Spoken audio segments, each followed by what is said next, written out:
Good day, everyone. We are the Group 3, and today we're going to discuss to you about Ultimate Frisbee. Ultimate Frisbee is a fast-moving, competitive non-contact sport played with a flying disc or frisbee. The sport is a great amount of freedom and informality implicit in the rules. Primary among these is the spirit of sportsmanship, which enables the honor system to be effective. The objective of Ultimate Frisbee is to gain points by scoring goals. The disc may only be passed, and a goal is scored when a player successfully passes the disc to a teammate in the end zone which that team is attacking. The team with the most points at the end of the game is declared the winner. So now we're going to talk about the history, or specifically how did the Ultimate Frisbee started. Way back in 1968, Joel Silver introduced his idea about Ultimate Frisbee in Columbia High School Students' Council located at Maplewood, New Jersey. The first two university teams who played the first match of Ultimate Frisbee were the Princeton and the Rutgers University way back in 1972. The idea of Ultimate Frisbee was also introduced to the World Frisbee Championships way back in 1975. And in 1983, the first ever true World Championships of Ultimate Frisbee was done at Gothenburg, Sweden, wherein two teams from the United States of America won the Open and the Women's divisions. World Flying Disc Federation, or WFDF, was founded in 1984, and in the early 1989, the European countries were represented by national teams, and Ultimate Frisbee was shown as an exhibition sport during the World Games in Karlsruhe in West Germany. And in that exact same year was also the first club Ultimate Championships that happened in Cologne, West Germany.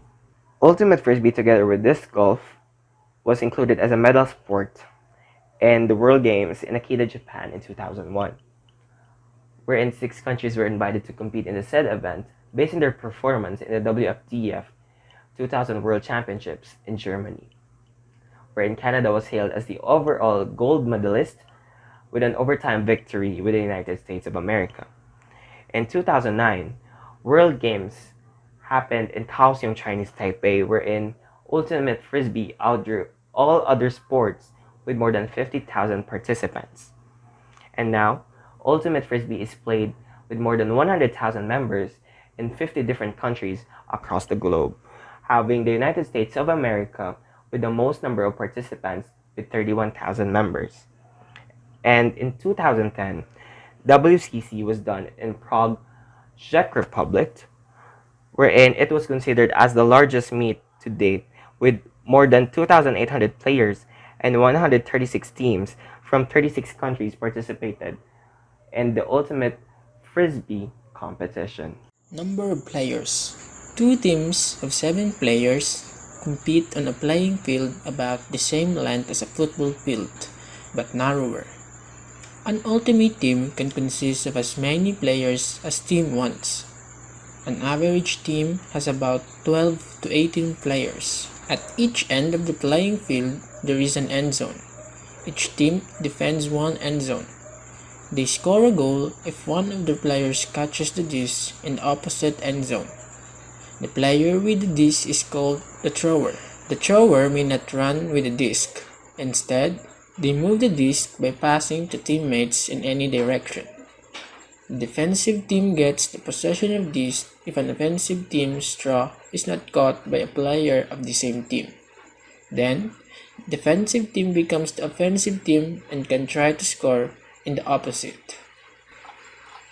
Beach Ultimate is played in a smaller field, 75 meters by 25 meters, and generally played by 5 players both sides. There is also a 4-on-4 version that is gaining popularity. In Indoor Ultimate, there are 5 players on the court per team. Only allow 2 people, maximum of 3, to be in the end zone at one time. Otherwise, it makes it very challenging to score. For the summary, in Ultimate, there are 2 teams of 7 players compete on a playing field about the same length as a football field but narrower. An Ultimate team can consist of many players as team wants, and the average team has 12 to 18 players. In Beach Ultimate, there are two teams of 5 players compete in a smaller field 75 meters by 25 meters. There is also a Forum 4 version of Beach Ultimate that is gaining popularity. In Indoor Ultimate, there are two teams of 5 players compete in a court. Only maximum of 3 is allowed to be in an end zone at one time. That's all for the number of players.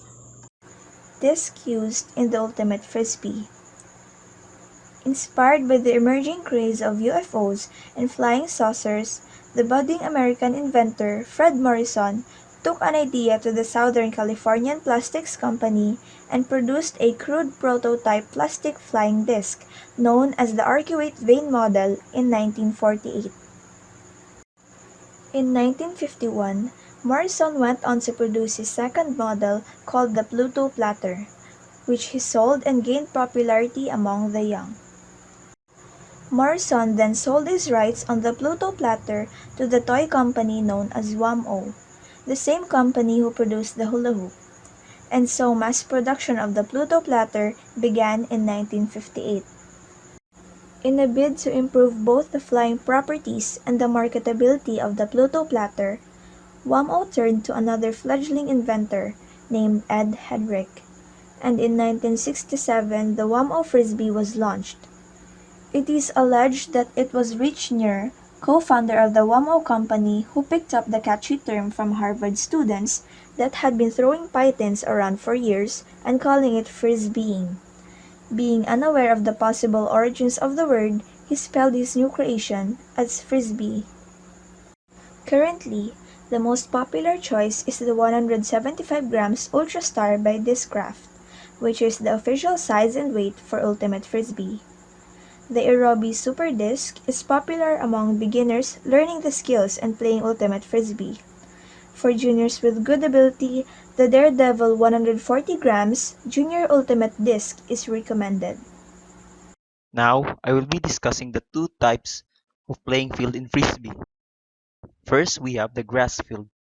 An ultimate Frisbee field is 40 yards or 37 meters wide and 120 yards or 110 meters long. Although almost any size will work as long as both sides of the field are equal, each end zone is 25 yards deep and the playing zone area is only 70 yards. A human step is on average about 1 yard, so the easiest way to measure a field is to count your steps. A brick mark is centrally located on both sides of the field 20 yards or 18 meters from the end zone.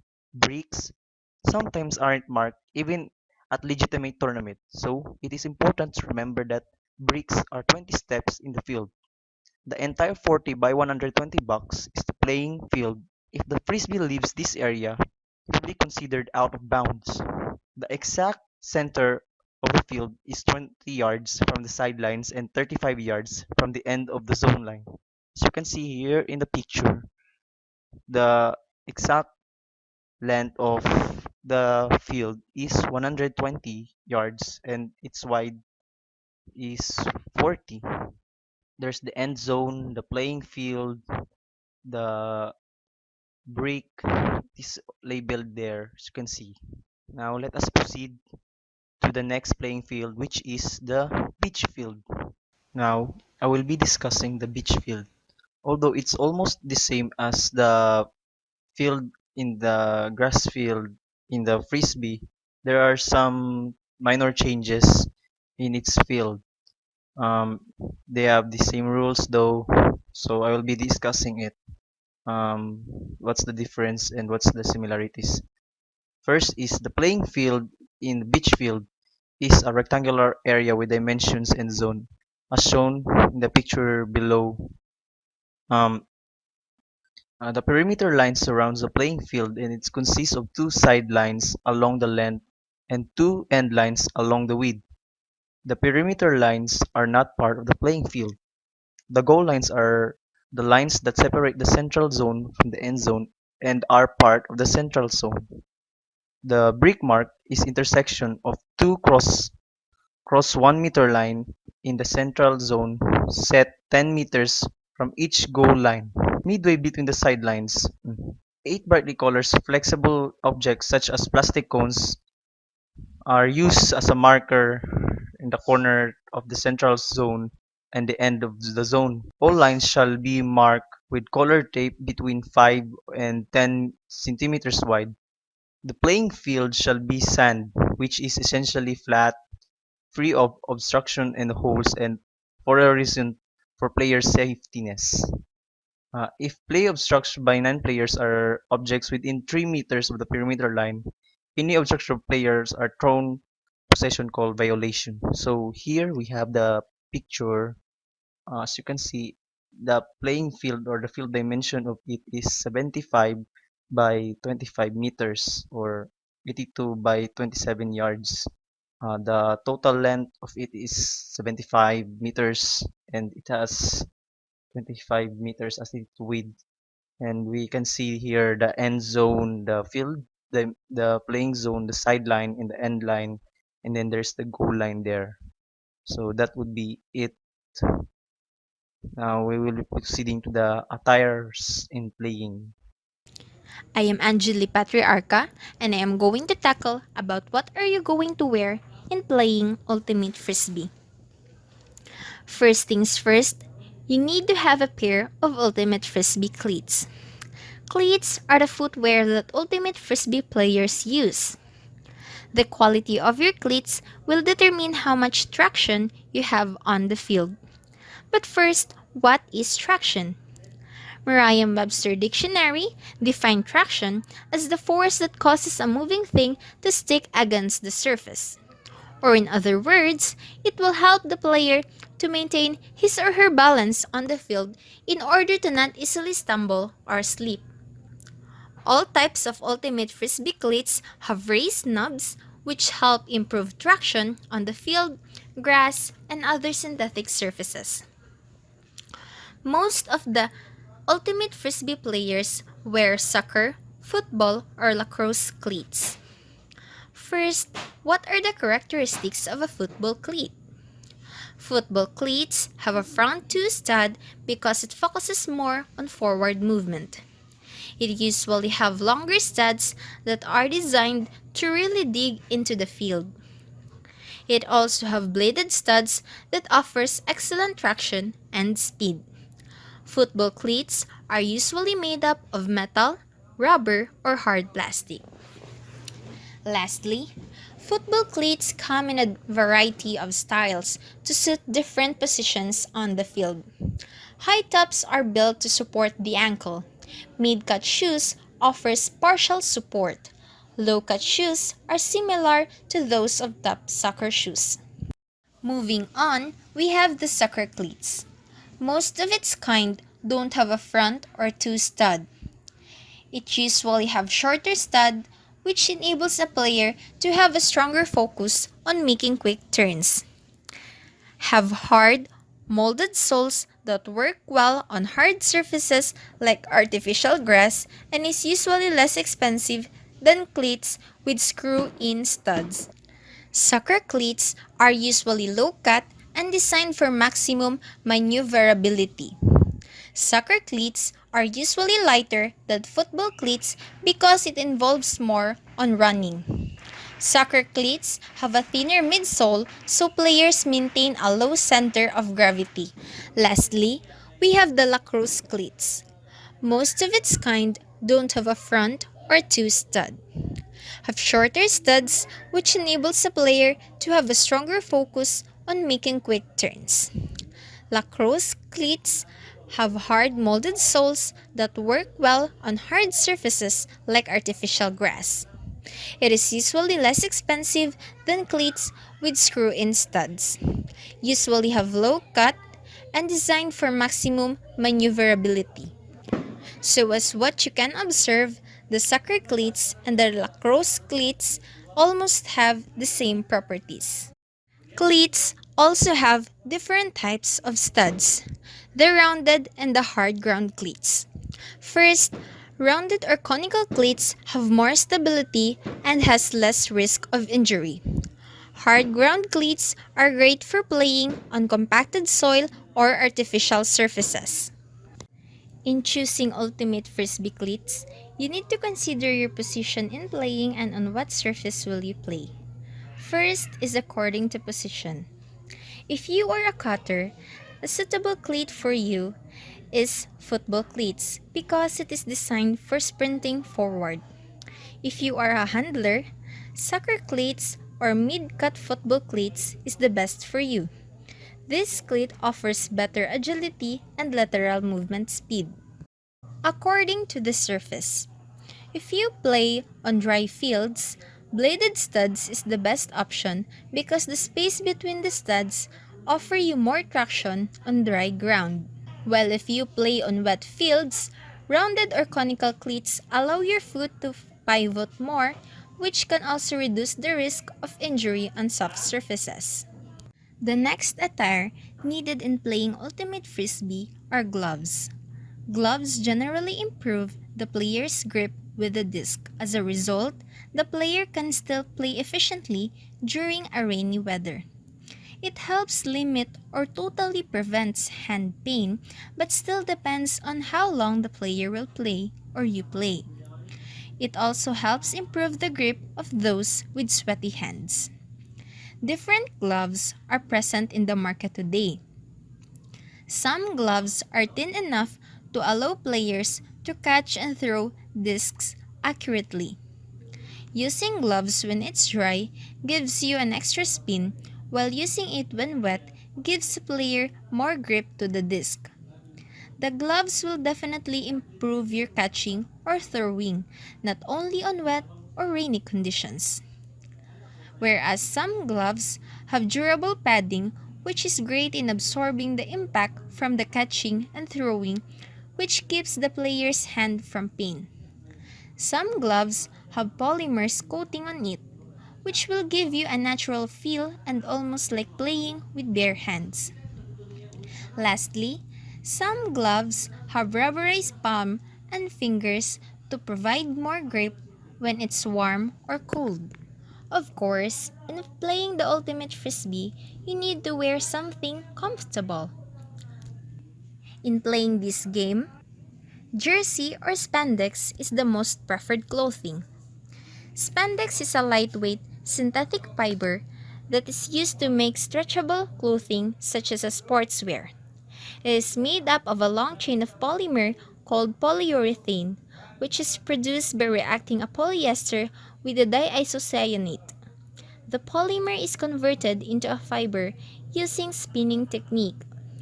The best reason to wear a spandex when playing Ultimate Frisbee is that it acts as a protective layer, reducing scrapes, burns, and cuts from those dirty bids and layouts that the player does. Of course, in playing Ultimate Frisbee, you need to wear something to protect your knee from future injuries. These are the ankle braces. Ankle braces serve as an external support to limit certain motion, such as plantar flexion or inversion, which is the movement at the ankle joint that point the foot downward away from the leg and turns the foot inward. It also provides awareness of where your ankle joint is. It also helps add stability to our ankle joint and can even help avert rollover injuries. For maximum effectiveness, ankle braces should fit comfortably in the shoes of the player during Ultimate Frisbee. I am AJ Grace Obong and I will discuss the rules of the game. The object of Ultimate Frisbee is to pass the flying disc to a player in the end zone of the pitch, and in so doing a goal is scored. The winner is usually decided by whichever team is first to score a specified number of goals or whichever team scores the most goals in a given time frame. The match is started by a pull where one side throws off to the other. A player cannot run with the disc and must stop as soon as they receive it, although they may pivot on one leg. If a pass hits the floor, is intercepted, or is caught out of bounds, possession goes to the other side. A player in possession has 10 seconds in which to pass the disc or they cede possession to the opposition. The defender makes the count. Ultimate is a non-contact sport and defenders may only stand within 3 meters of the disc holder. Substitutions are only allowed after a goal has been scored and before the throw-off, to replace an injured player or after periods of play and not doing a timeout. Good morning, this is Queenie May V. Merca and I'll be discussing to you the fouls and infractions, making a foul call, and the process of scoring in Ultimate Frisbee. First, let us discuss the fouls and infractions.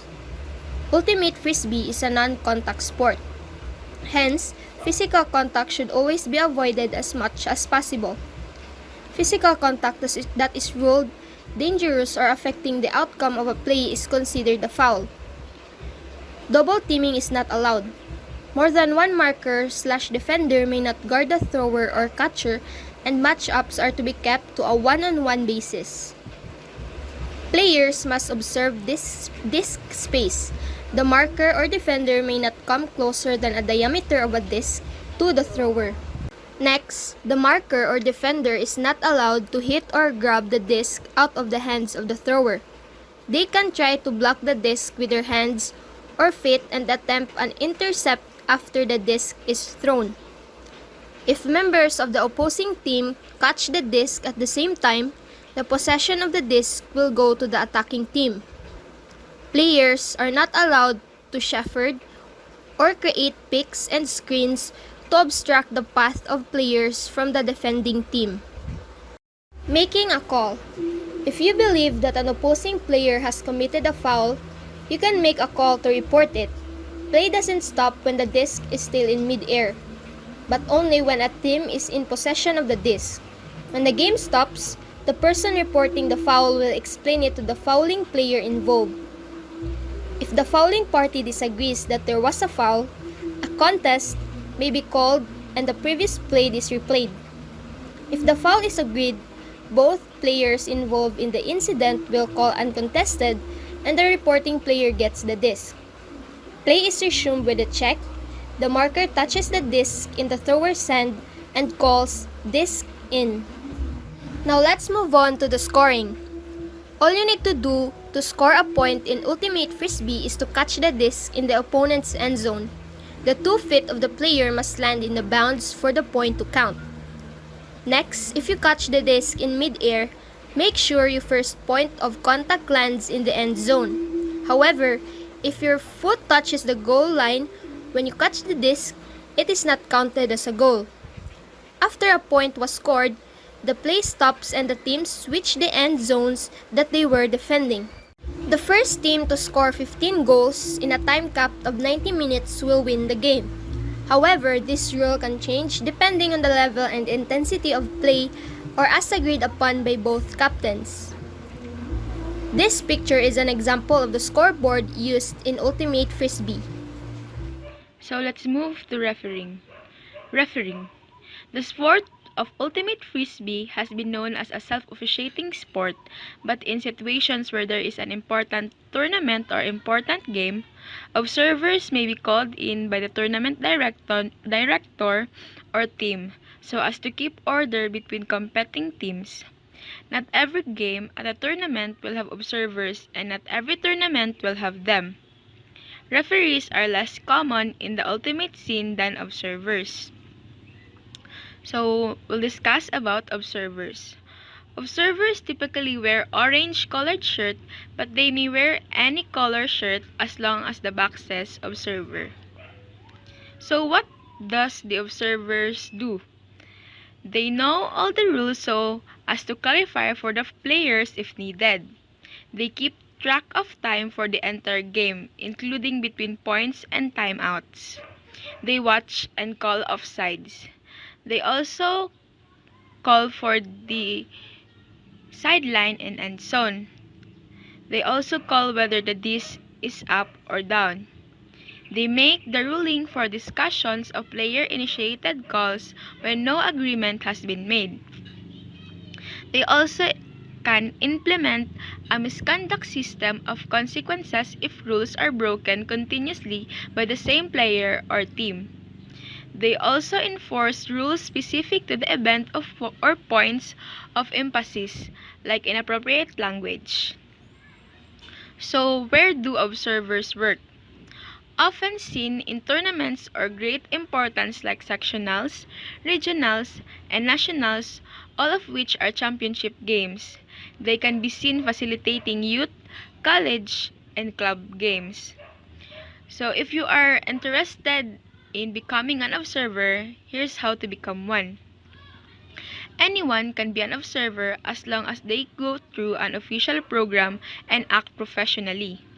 There is an observer certification program hosted by USA Ultimate that costs a small fee so that you're able to learn more about being an official observer. So we'll move to discussing referees. Referees. They wear the black and white striped shirt jersey that referees in other sports typically wear along with the black shorts. The main difference between the jobs of referees and observers is that the referees can make calls like contact, foul, and etc. When a referee makes a call, which is how the game is played, there is no more discussion. So where do referees work? Referees tend to facilitate in professional tournaments. So if you are interested in becoming a referee, here's how to become one. There are a lot of fewer opportunities to become a referee compared to being an observer, but referees are most needed in professional games. All of the hand signals below are meant to be used to purely communicate information to everyone on and off the field about the situation that arises. Two fists over the head means 20 seconds for specific situations. This could be that you have 20 seconds to pull, to get ready for the pull, to set after a timeout, and etc. One fist over the head indicates 10 seconds for any situation given. When the defensive team is ready to pull, the observer on that side will raise a hand to say that the team is ready, and in response, the observer on the offensive side will raise a hand to communicate that they are ready. Rolling fist over fist is a travel call. Chopping hand to the opposite forearm is calling a foul. Hand on the head is a stall or time violation. Hand on the hips indicate a pick. Fist bumping together is communicating that a contested call was made.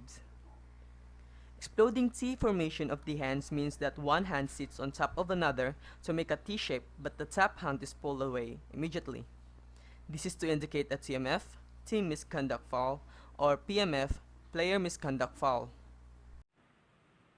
The following are penalty cards that have different indications. First is the blue cards. It indicates a team misconduct foul, like hard fouls, continuous violations, inappropriate language, and etc. Next is the yellow cards. It indicates a player misconduct foul, like dangerous play, shoving, intentional fouls, swearing at an observer, and etc. Last is the red cards. It indicates an ejection of a player. Ultimate Frisbee tournament and its mechanics. Men's division is played by two 7-player teams, 7 properly uniformed players per team. Passing may only move the disc as the thrower is not allowed to take any steps. Anytime a pass is incomplete, intercepted, knocked down, penalty occurs, or contact an out-of-bound area, it results in a turnover resulting in an immediate change of possession. Boundary lines are not a part of the field of play, and there shall be two 10-yard end zones. The mechanics of the women's division is the same as the men's division, with the exception of the numbers of players per team. Women's division is played by two 5-player teams, 5 properly uniformed players per team. Passing may only move the disc as the thrower is not allowed to take any steps. Anytime a pass is incomplete, intercepted, knocked down, penalty occurs, or contact an out-of-bound area, it results in a turnover resulting in an immediate change of possession. Boundary lines are not part of the field of play, and there shall be two 10-yard end zones. Co-rec or mixed division. In this type of tournament, the teams that are participating are composed of mixed genders. The game is usually played between two teams of 8 players, 4 of which are men and 4 are women. However, these types of tournaments can also be played within 7 players, 4 of which are men and 3 are women, or 4 of which are women and 3 are men. It can also be played between 6 players, 3 of which will be men and 3 are women, or 4 of which will be women and 2 are men. Aside from gender in this division of Ultimate Frisbee, the tournament should follow standard rules, or rules specifically set for the event or the tournament. The throw-off. Play starts at the beginning of each period and after each goal with a throw-off. After each goal, the teams switch directions.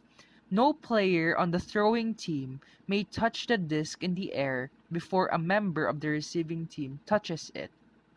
If the receiving team attempts to catch the disc but doesn't catch it, the throwing team will take possession at its stopping point. The disc can be knocked down but not knocked forward. Any disc knocked forward will be placed at the original spot of incident by sports official. If the disc lands untouched by the receiving team, possession starts at the stopping point of the disc. If the throw-off lands out of bounds, past the 20-yard line, or flies through the end zone, play begins on the 20-yard line. If the throw-off lands out of bounds before the 20-yard line, play begins from the side at the point where the disc went out of bounds. For the out of bounds, let's define first what is it. Out of bounds is being beyond or passing the limits or boundaries of a field. And for the frisbee, we should keep in mind these three. First, the perimeter lines themselves are out of bounds. Second, a disc is out of bounds when it first contacts the out of bounds area or contacts anything which is out of bounds.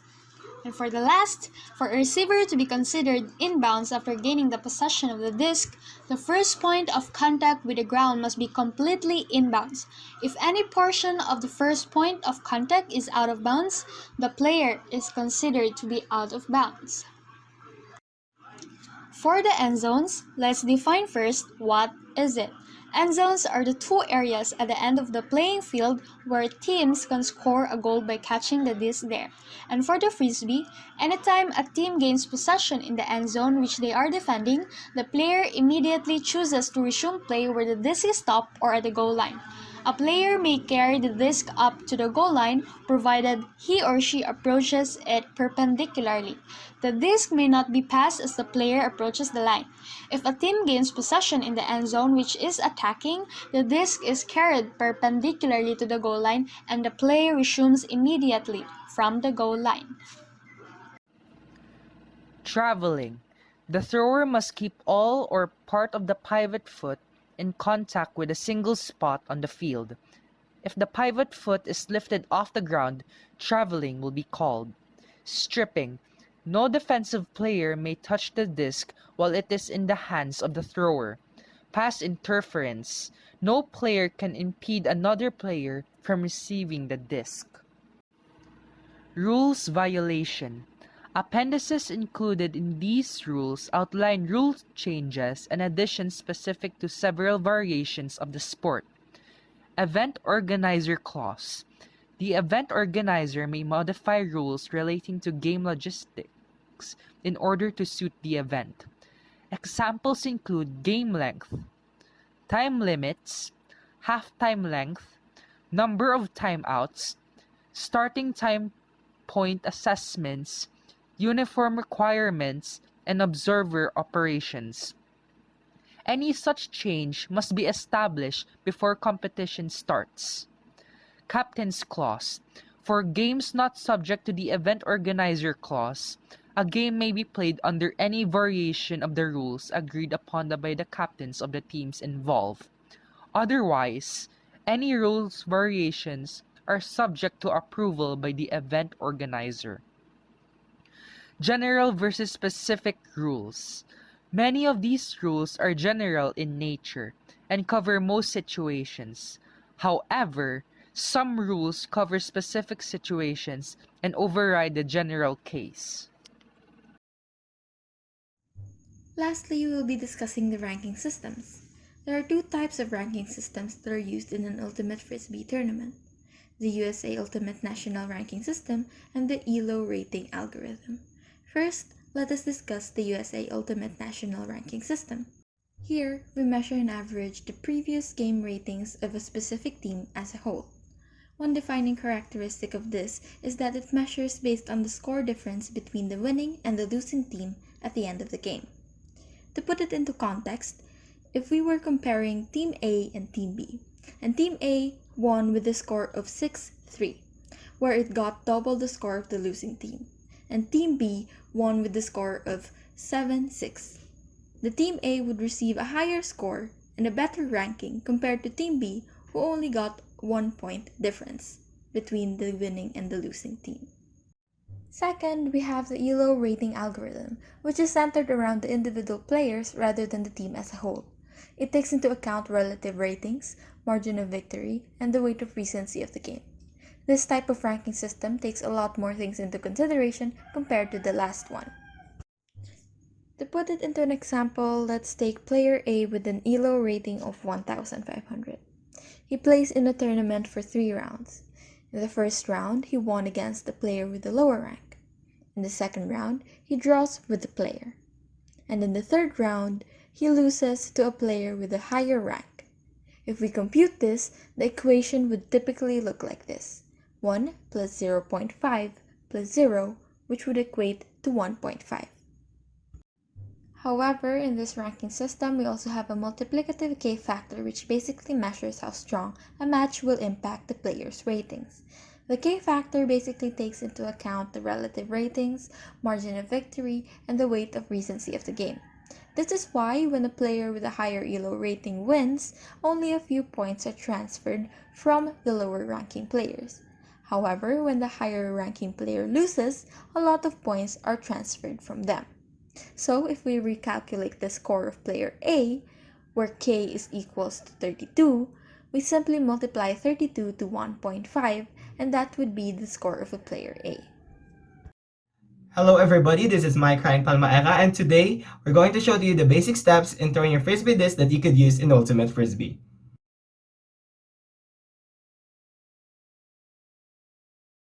Backhand throw is the most common and popular throw in Frisbee, where we take our foot across our body, bring the Frisbee back, and throw. Again, let's take a look at the backhand Frisbee throw, where we take our foot across our body, bring the Frisbee back, and throw.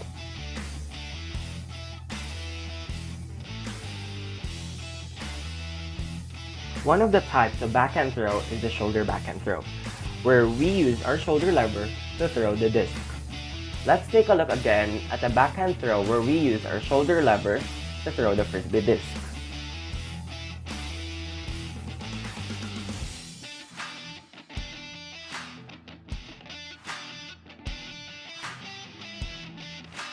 The elbow backhand throw uses the elbow as a lever to propel the disc forward in line with the direction the player is facing.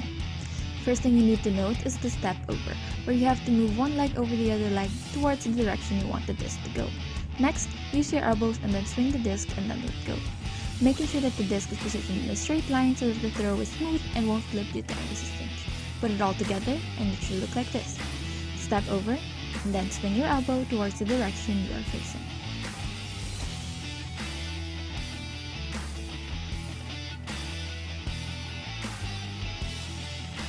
First, you need to maintain a proper body posture, and since it is a wrist throw, it must have an emphasis on the wrist, so it would look like this. And yes, and you have to move your upper body to have more force on throwing, and hold a Frisbee and attempt to throw like that.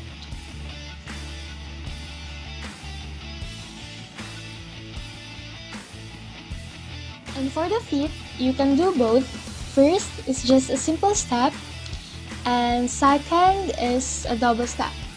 So yes, simple step and double step.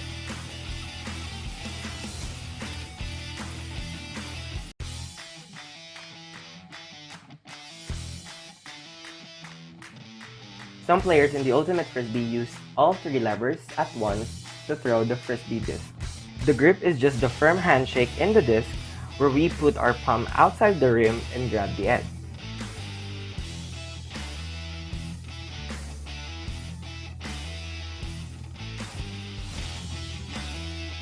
We are going to take our throwing foot, step out to the side, and throw the disc to the same side with our throwing foot. The grip on the forehand throw is where we place our two fingers on each side of the rim, holding it in place, and our thumb can come at the top of the rough part of the rim and put some pressure down, almost like we are pinching our pointing finger. Again, let's take a look at the forehand frisbee throw, where we are going to take our throwing foot step out to the side and throw our frisbee disc to the same side with our throwing foot.